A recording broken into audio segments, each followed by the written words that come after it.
Hey everybody, welcome to Geeks on the Street. This is episode number 14. My name is Marshall Crook. I am here with the illustrious Michael Calia across the river in New Jersey. We are the strange corner of the Wall Street Journal where there are still warriors and they still come out to play. Mike, what are we talking about this week?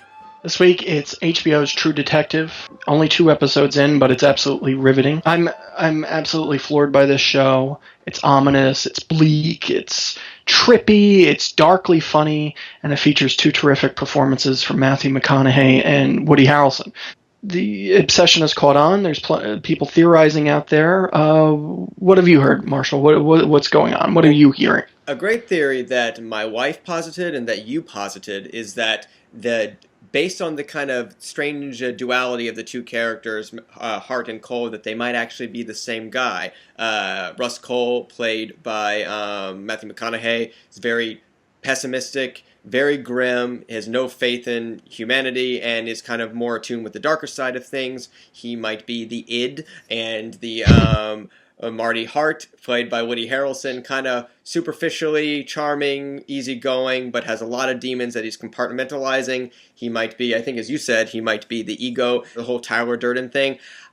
That doesn't make sense to me, not because I don't think it could be cool, but I just think the whole Tyler Durden thing worked because Fincher was so scientific about who those characters interacted with. If Marla Singer was the linchpin, they were never in the same space with her at the same time. There are just too many characters going through the pathways of these guys for that to work out in the end. Yeah, I agree. There'd be too much fudging of things, too much reliance on the hallucination trope that's happening with the... happening in the show right now with Rustin Cole. He sees things, and that's the name of the second episode, Seeing Things. It could work, but it's such a difficult needle to thread in an 8-episode run that I just don't see it happening, and frankly, it might come across as a little trite.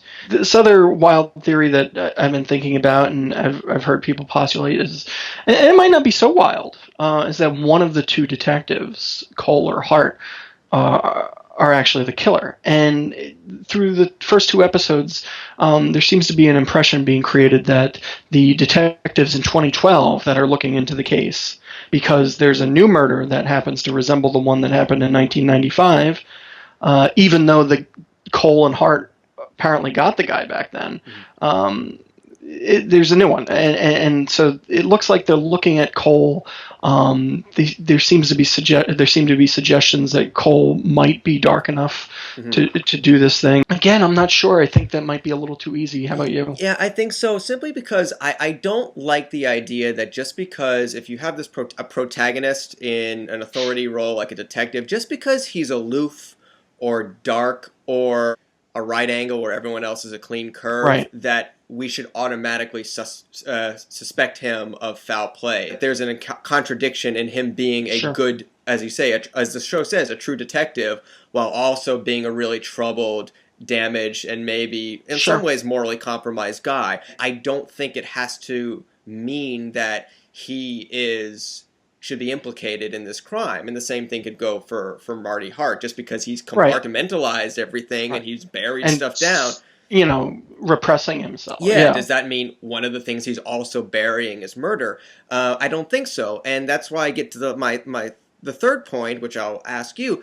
What if there is no twist? What if there is no shocking ontological revelation that, changes the whole nature of the show? What if it's just a really good murder story, a really good mystery, well told, with compelling characters who happen to be contradictions of one another and bounce off each other? Can't it just be a great story with 2 fascinating central characters?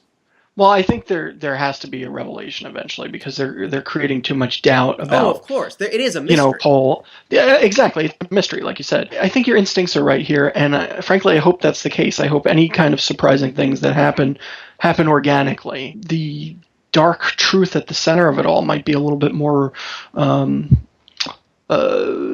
abstract. It might be like a Heart of Darkness kind of thing. No, I think so, and I think that's very satisfying and effective, and it can be. And the way the show's going right now, I have every reason to hope that will end that way. Yeah.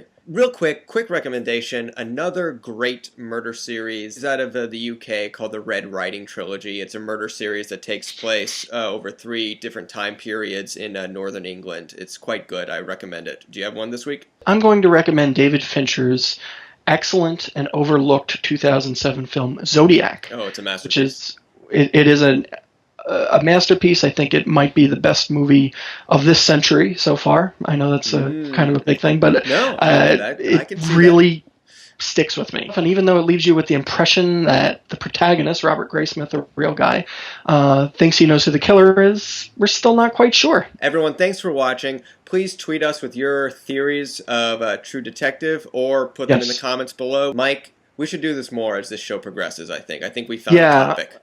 I think this is a really juicy one. Awesome, buddy. Good talking to you, all right, man?